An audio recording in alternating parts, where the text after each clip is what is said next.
Zira lived on the cold side of Yeltrax 9, a quiet moon far from the central galaxy. Her small apartment floated above the clouds with only the sound of the wind humming through the metal walls.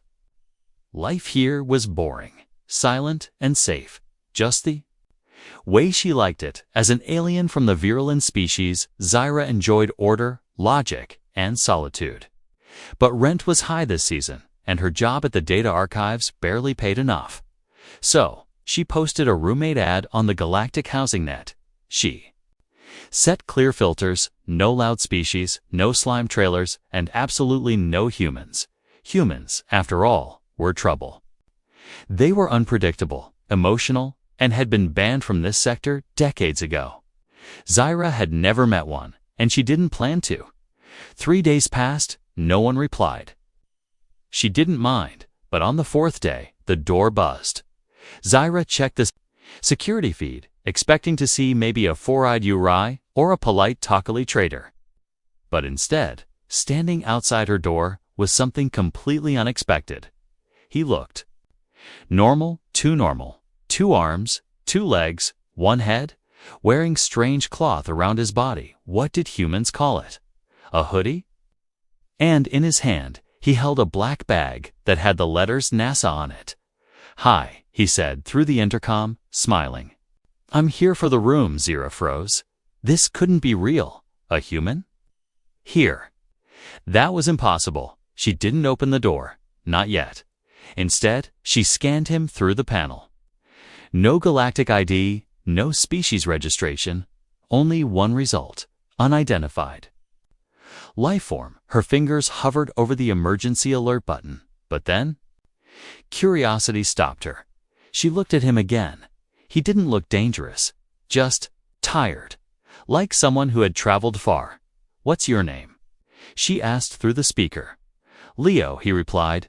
Leo Carter. That name meant nothing to her, but his voice sounded calm. He didn't seem afraid. In fact, he looked right into the camera and waved.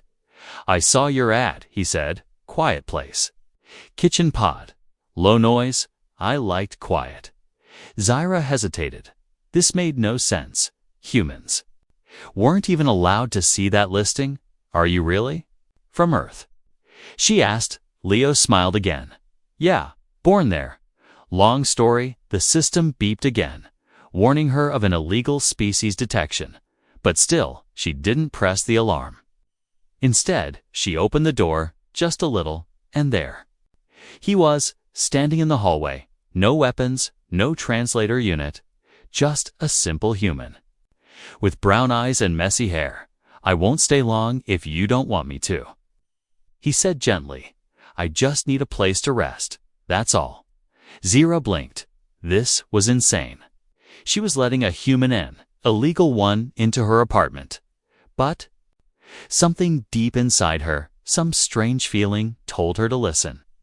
Maybe it was curiosity, or maybe it was the way he didn't seem scared of her glowing eyes or silver skin. She stepped aside, and Leo walked in. The room felt smaller with him there. Different, somehow alive. He dropped his bag in the corner, then pulled out a crumpled object. It was bright orange and made a crunchy sound. "Want some?" he asked. Holding out the bag, Doritos, Zira stared, confused. "What is that?" "Human food." He grinned. "Cheese flavor, probably radioactive by now." She didn't take one. But she watched as he ate, so casual, like this was normal. Like this was home. Zira finally sat down across from him, still unsure, still alert. "How did you get here?" she asked. "Humans aren't allowed in this sector." Leo shrugged. "Yeah, I noticed, but I didn't exactly come through normal channels." She narrowed her eyes. "You're a smuggler?" He laughed softly. "No, nothing that cool. I'm just looking for something." Zira tilted her head. "What are you looking for?" Leo looked out the window, into the stars. "Maybe a place that still feels real," he said. "Or maybe just someone who doesn't try to shoot me on sight." Zira didn't respond. Because for the first time in a long while, she didn't feel bored. She felt curious, and maybe just maybe, this human wasn't the danger. Maybe the real danger was the secret he carried in that NASA bag, a secret that would soon change her world forever. Asterisk, the apartment lights flickered, not from a power glitch, but from the tension in the air. Zira didn't say much after Leo arrived. She just observed, silently, carefully, and the more she watched him, the more questions began to grow inside her mind. Leo was human, that was clear, but he didn't act like one. He didn't panic. Didn't ask endless questions like humans were known for. Instead, he moved like someone who had seen this world before. He knew how to open her gravity drawers. He used her translator cube without needing instructions. He even repaired her broken light panel without any tools. Where did you learn to do that? Zira finally asked. Leo looked up from the open panel, wires glowing in his hand. I watched a lot of videos, he replied with a smile. Also, I've been around. That's not an answer, she said quietly. Leo wiped his hands and sat down. He didn't look afraid. He looked up, like he was waiting for her to catch up. You've never met a human before, have you? He asked. Zira crossed her arms. Humans aren't allowed here. They were banned after the genetic uprising. Leo nodded. Yeah, I heard the stories. Explosions, riots, wild emotions. Not very flattering. Zira didn't smile. To most species, humans are a myth, she said, like ghosts in old data logs. Well, Leo said, leaning back. Boo. Zira's glare sharpened. You're taking this lightly. You know what could happen if someone finds out you're here? I do, he said softly. That's why I'm hiding. Zira tilted her head. From who? Leo didn't answer right away. Instead, he reached into his bag and pulled out a small cube. It hummed quietly, covered in old Earth symbols. Zira scanned it from a distance. Her eyes narrowed when no data came up. What is that? Leo hesitated. It's a piece of the past, something they didn't want us to keep. Who's they? Zira asked, but Leo stood up instead of answering. He walked over to the window and stared at the purple sky. His voice lowered, serious now. My people were part of something once, he said. A mission, a mistake. A lie depends who you ask. They sent humans out here, far from Earth, told us to learn, to observe, but then they changed their mind. Zira stepped closer. What do you mean? They shut the program down, he said, wiped records, erased names. Some of us disappeared, others hid. I was born out here, never been to Earth. She looked at him carefully. You're a child of ghosts, he turned toward her. Maybe, but I'm real enough, aren't I? Before she could answer, the lights blinked again, this time not from emotion, but from interference. Zira rushed to her console. Signals were bouncing. Something nearby was scanning her. Building. Someone's trying to ping your location, she said sharply. Encrypted. Leo didn't look surprised. He picked up his bag and started packing. I figured they'd track the cube eventually. You brought a tracking device into my home. She hissed. I didn't know it was still active. He replied, but if they've found me, they'll be here soon. Who is they? She repeated. Louder this time. Leo looked at her. His expression serious now. People who don't want humans walking free. Not aliens humans. Zira's breath caught. The idea of humans hunting their own was strange. Leo walked to the door. I'll go, he said. You don't need this kind of danger. But Zira didn't open the door. Instead, she stepped in front of it. Blocking him. No, she said. I want to know the truth. You can't drop stories like that and just leave. Leo looked surprised. I thought you were scared of me. I still am, Zira said. But I think I'm more scared of not knowing what's really going on. Leo gave her a look, half grateful, half worried. You're brave, he said. Or stupid. Zira smirked, slightly. Maybe both. Behind them, the cube on the table lit up again. Pulsing red, a warning. Something or someone was coming. Zyra stared at it, then looked back at Leo. "Time to tell me everything," she said. Before they arrive, Leo nodded, sat down again, and this time, he began from the beginning. Not a fairy tale, not a legend, but a truth buried in silence. A truth Zyra never expected to hear. And once she did, there would be no going back. The cube opened itself. No buttons were pressed, no command was spoken. It simply floated into the air and began to glow. Zyra stepped back. A soft blue light covered the room. Within seconds, lines of code, symbols, and broken images appeared. Around them, floating like holographic ghosts. Leo stood silently, his eyes fixed on the display. It was the first time Zyra saw fear on his face. "What is this?" she asked. Leo's voice was low, distant. "History," he said. "Not the kind you find in schools or galactic archives. This is what they tried to erase." The images sharpened. A spaceship hold metal, clearly human, hovered in orbit. Around an alien moon, dozens of figures in Earth suits walked across red sand. Planting strange black devices in the ground? "What are they doing?" Zyra whispered. "Terraforming," Leo replied. "They were preparing this world for human life." "But that's illegal," she said. "It's forbidden to change class of moons." Leo nodded. "It is now, but back then, Earth's leaders believed no one would stop them." The scene changed again. A group of humans in uniforms, arguing, then suddenly explosions, fire, and a screaming alarm. Zyra covered her mouth as she watched the chaos unfold. Human soldiers turned against each other, ships burning, bodies floating in the sky. "Why? Why are you showing me this?" she asked. Leo looked at her. "Because this is where it all began," he said. "My people, my bloodline came from that ship after the mission failed. The survivors were scattered, lost in alien space.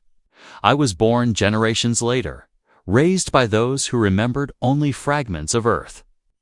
Zyra felt like the floor was shaking beneath her feet. "You're the child of a failed colonization." "Yes," he said. "And I'm not the only one." "What do you mean?" Leo took a breath. "There are others like me," he said.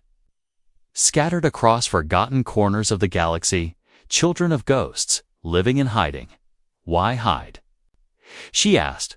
"Why not just register and return to Earth?" He laughed softly. "There's no Earth to return to. Not for us." Zyra blinked, confused. "That doesn't make sense. Earth is a protected system now." Leo nodded. "Protected." He repeated, "Locked, isolated, and buried under lies." He walked to the window. The stars reflecting in his eyes, Earth became too dangerous for the galaxy, he said. Or so they claimed.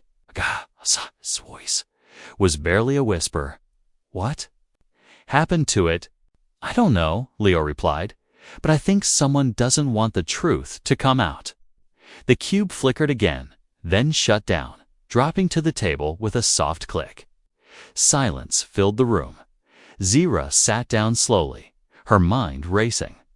This human wasn't just strange, he was a living secret, a walking threat to everything she thought she knew. "So," she said quietly, "you came here to find answers." Leo nodded. "Yeah, but I didn't expect anyone to help me." "I haven't helped you yet," she replied. "But you haven't turned me in either," he said. "And that's more than anyone else has done." For the first time, she didn't know what to say. Zyra looked at him not as an alien, not as a threat, but as someone who had been born. Into silence, into exile, into a forgotten story. Her fingers hovered over her datapad.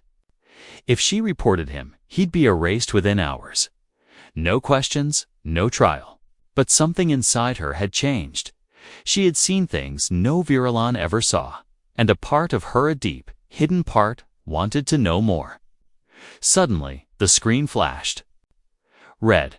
A transmission alert. Zyra's heart jumped. She opened it, quickly text only, encrypted. Unknown lifeform signature detected. Level 3 scan initiated, potential species breach. Leo leaned over her shoulder. Reading the message, "They've found me," he said. "Or at least, they're close." Zira stood up. "You need to leave." Leo didn't move. "And go where?" He asked. "They'll just follow me again." Zira stared at him, then at the cube. Then back at the message blinking on her screen. She had a choice now. Stay safe and let the system erase a lost soul, or risk everything to learn the truth. Her next word surprised even herself. "I know someone," she said. "Someone who can help us disappear." Leo looked at her.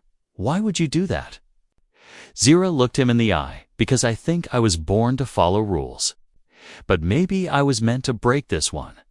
Leo smiled. "For what it's worth," he said. "You're the weirdest alien I've ever met." She grabbed her coat and powered down the lights. "And you're the most dangerous roommate in the galaxy." She replied. They left the apartment quietly, not knowing what waited beyond the stars. But knowing one thing for sure, the past wasn't just history anymore. 'Twas chasing them. Asterisk, the drone didn't make a sound. Not a hum, not a buzz, not a blink of light. It simply hovered silent, watching, recording, 2 kilometers above. The rooftops of Sector 7 Delta. The machine focused its lens on a small, moving figure. The human, and beside him, an alien female, Virilan species, registered as Zira Ven. Occupation, archive clerk. Crime, harboring unauthorized biological. The drone signal blinked once, then vanished into the stars. Zira didn't sleep that night, neither did Leo. They sat in the dark back room of an old freight station, surrounded by crates of unused tech and dust from other lifetimes. "They'll trace the cube," Zira said, her voice flat. "They'll know I disabled the alert system." Leo didn't speak. He was focused on building something. Small wires, plasma nodes, and what looked like half a detonator. "What is that?" she asked. "A jammer." Leo replied. "Old Earth trick.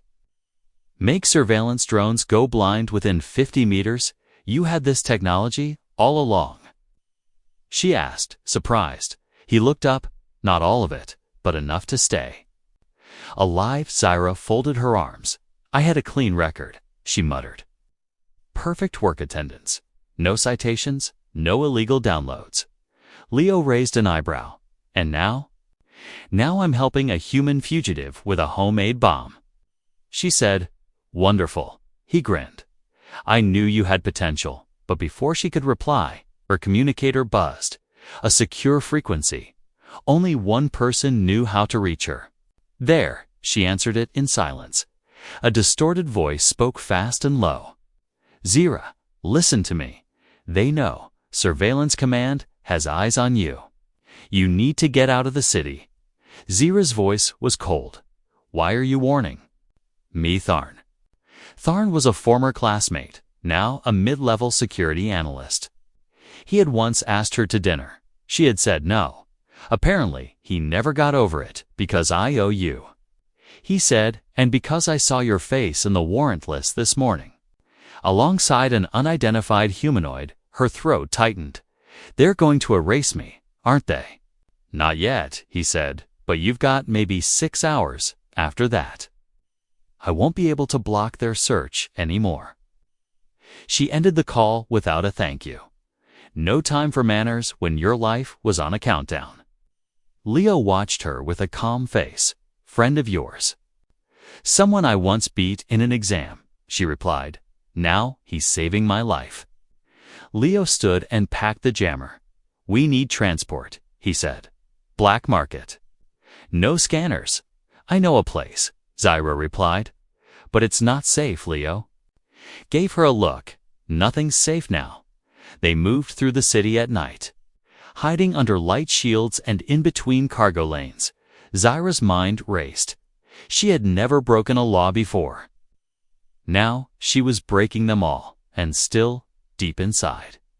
A part of her felt alive, not afraid, not yet.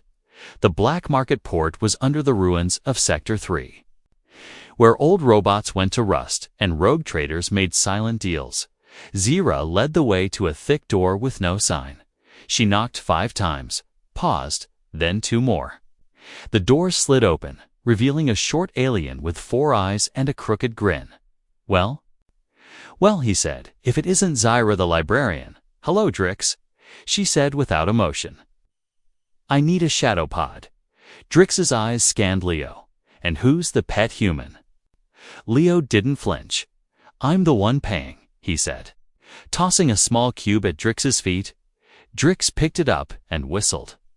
"Earth metal," he said. "Rare stuff. We need it now," Zyra said. "No trackers, no records." Drix nodded.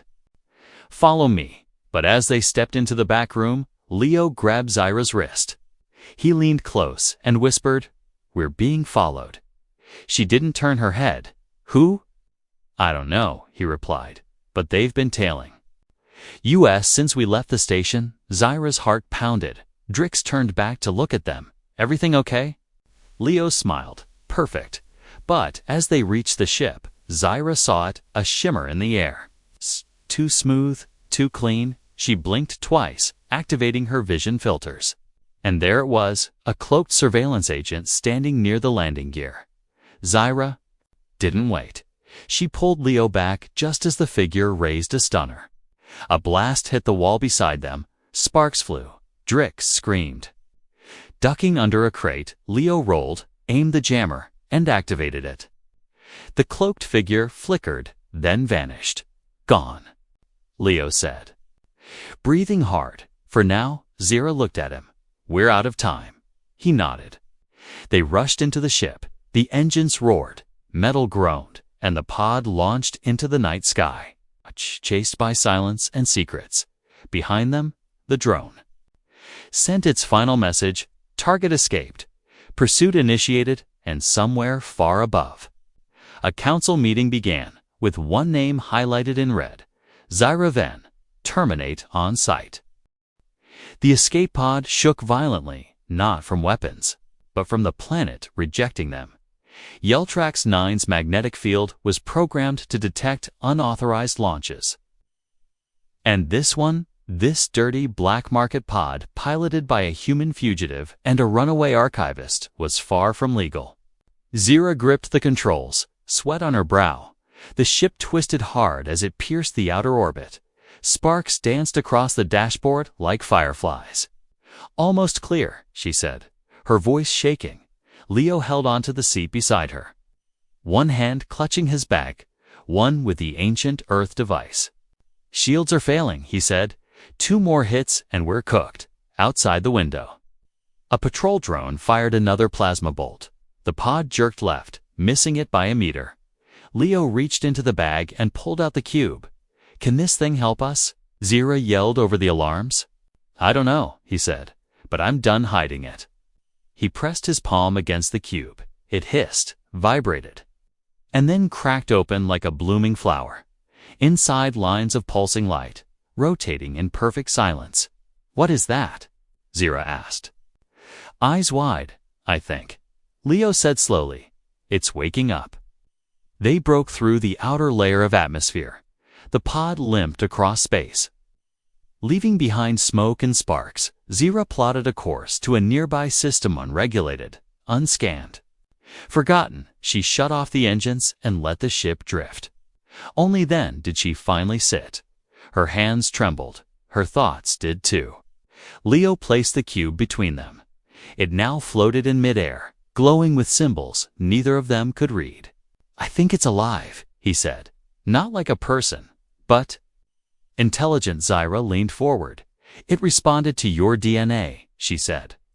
"That means it was made for humans, or by them," Leo said quietly. "Maybe this was part of the mission my ancestors came from." She stared at him. "You still don't know what it does?" He looked back at her. "No, but it wants to protect something." They landed on a desert moon, Renthal 6, unmapped, unimportant, mostly sand and bones. But it was safe. For now, They set up camp inside an abandoned shuttle husk. Buried in rock, Zyra adjusted the old power grid, giving them light and air. Leo placed the cube in the center of the room. It now hovered silently, glowing soft blue. For a moment, things felt still. Peaceful, even. That's when Zyra's communicator buzzed. A private signal, encrypted. Only one person had this frequency, Tharn. She stepped outside, voice tight. "What?" His voice came through clear. "You've gone too far, Zyra. Harboring a human is one thing. But stealing surveillance tech? Launching without permit? I don't care," she said. "Do you know what he's carrying?" "It's history." "No," Tharn replied. "It's a weapon, and the Council knows it." Zyra's blood froze. "What do you mean?" "They're not just hunting him," Tharn said. "They're afraid of what he might unlock. They believe that cube is military." She felt cold all over. "I have to go," she whispered, and ended the call. Inside, Leo was staring at the cube, lost in its glow. "Zyra," he said slowly. "I think it's trying to show me something." "Like what?" He placed both hands on the sides of the cube. Instantly, it lit up with projections, maps, symbols. Faces all spinning around the room. Zyra gasped. "That's Earth, a planet with blue oceans. Greenland, clouds wrapped like silk." Leo's voice cracked. "I've never seen it," he said. "But this feels like home." The projections shifted again, now military stations. Troop movements, coded data. Zyra stepped back. "This is war intel," she whispered. "Your ancestors weren't just explorers." Leo looked stunned. "They were soldiers." Suddenly, the walls of the shuttle shook. A flash outside bright. Hot, sharp, Zyra ran to the edge of the ridge and looked down. A ship had landed, smooth and silent. Not military, but not friendly either. Out of it stepped someone she recognized. Her heart sank. "Tharn," she whispered. "And next to him?" To shadow agents, weapons drawn. Zyra turned to Leo. "We've been betrayed." He stood, clutching the cube. "What do we do?" She met his eyes. "We fight." Leo smiled. "Now you sound like a human." The cube pulsed once brighter than before. And in that moment it sent out a wave, a soundless pulse that shook the sand, cracked the air, and shut down every signal in range. Zyra gasped. "What did you do?" Leo's hands were glowing. "I think," he said. "It chose me and outside."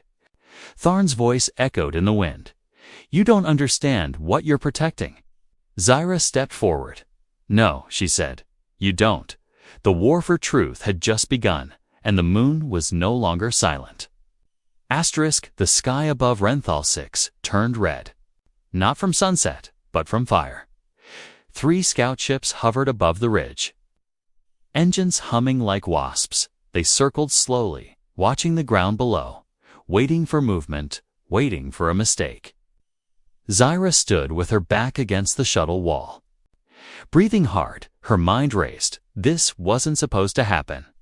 They were only supposed to run, not fight, not start a war. Inside the shuttle, Leo didn't move. He sat cross-legged on the floor, the cube floating inches above his hands. Eyes closed, breath steady. Zyra turned to him. "They found us," she whispered. "We have minutes, maybe less." Leo didn't open his eyes. "I need more time," he said. "It's almost there." She glanced at the cube, now glowing white-hot. Symbols spun faster than before, some of them she recognized from forbidden archive files. Ancient codes, lost military dialects, human encryption.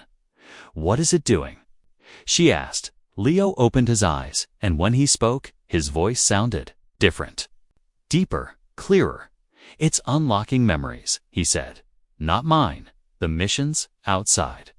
Tharn stepped closer to the ridge, flanked by agents in black armor. He tapped his comm and gave a cold order. "If the girl resists, neutralize her. The human is priority Alpha Rick, or eliminate." His voice cracked slightly. He hadn't expected this. He had warned Zyra, helped her, even admired her. But she chose him, the human, and that meant she was no longer part of the system. Inside, the cube let out a soft pulse. Then another. Then silence. Leo stood slowly, eyes locked on Zira. "I know now," he said. She stepped closer. "Know what?" "What really happened to my people," he said, "and why Earth was erased from the map." Zira's voice dropped to a whisper.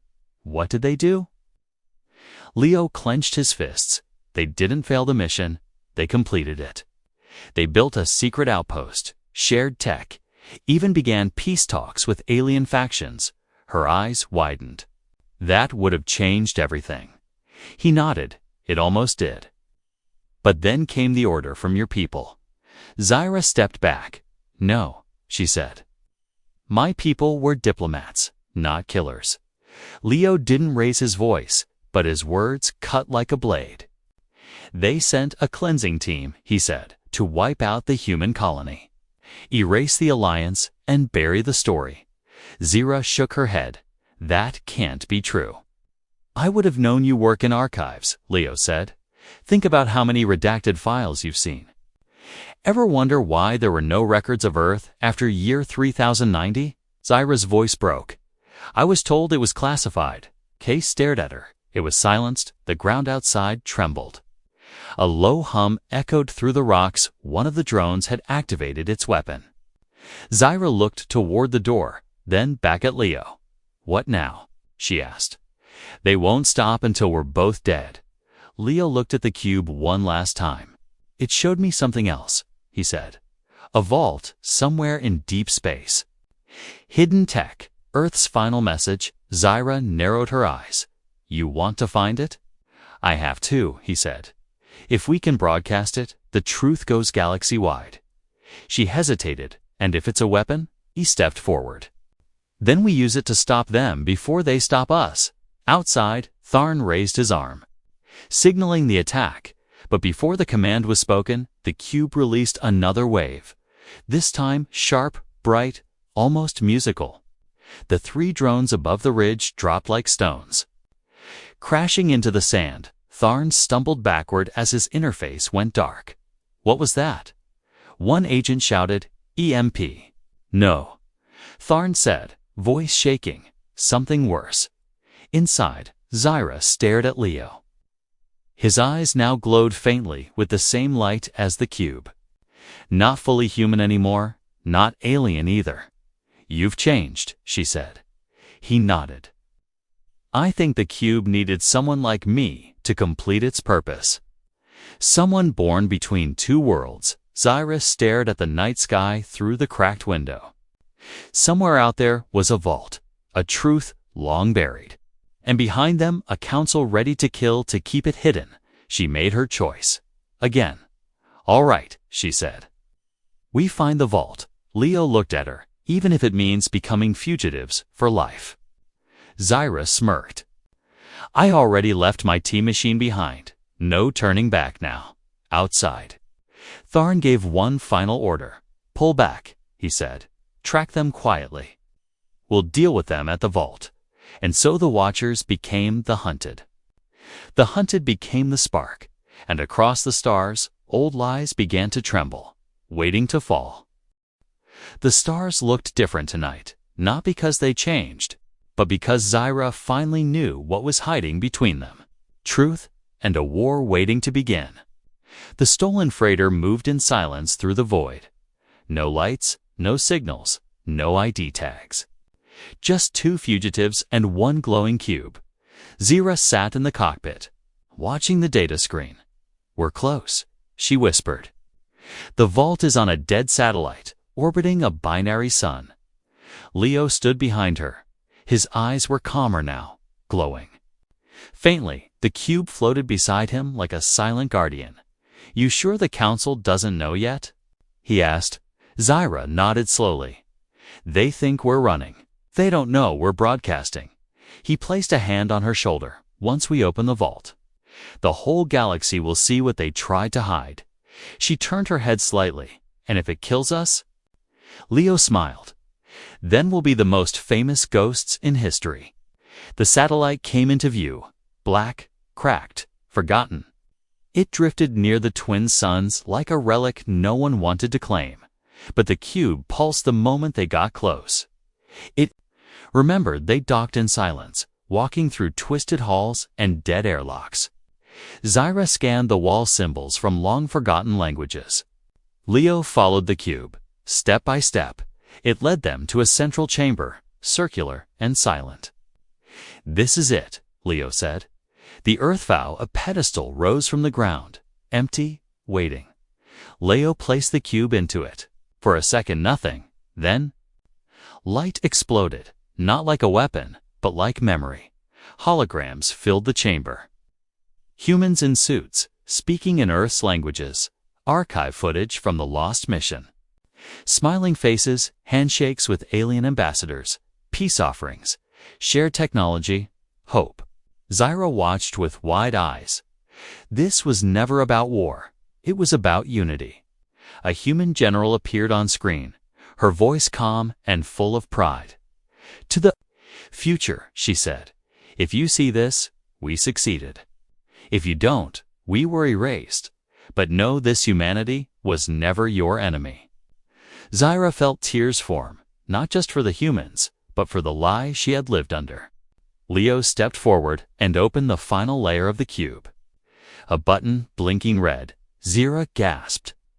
"That's a signal transmitter." He nodded. "If I push this, it sends the full truth across every open comm in the galaxy." She stared at him. "Do you trust them to believe it?" Leo looked at her. "I don't know, but I trust them to hear it." Zyra paused. "What if they hunt us harder after this?" Leo smiled. "Then we run louder." He pressed the button, the chamber shook, the truth left the vault and flew. Into the stars, every satellite, every news channel, every datapad lit up with the same message. Earth never attacked. We were silenced. This is our story across the galaxy. Screens blinked on. Civilians paused. Soldiers hesitated. Council members sat in silence, faces pale in the streets of city worlds. People whispered, "Is this real?" Humans were peaceful. Why were we lied to? Inside the council chamber, alarms blared. A general slammed his fist on the table. "Shut it down," he barked, but it was too late. One by one, council members looked at each other. Some angry, but some ashamed, and somewhere in the back of the room, a new voice rose. "We deserve the truth. We were told humans were monsters. They were more like us than we ever knew, on the freighter." Zyra and Leo watched the chaos unfold through news feeds. Rallies, rebellions, planets declaring neutrality. The truth had cracked the galaxy's armor, and now everything was changing. "You did it," Zyra said. "No." Leo replied, "We did it." Hours later, as they drifted into deep space, Zyra looked at him. "What now?" she asked. Leo smiled. "We go find Earth." She blinked. "It still exists." He nodded. "Somewhere out there, hiding like we were waiting to be found." She leaned back in her seat. "Well," she said, "I guess I'm your roommate forever now." Leo laughed softly. "Roommate," he said. "Savior, co-pilot." Zyra smiled. "Don't push it." The freighter turned toward the stars, leaving behind a system forever changed, a human and an alien, two species once divided, now united by truth. And as they disappeared into the dark between galaxies, one final message echoed through the void. Humanity was never weak. We just hadn't been heard.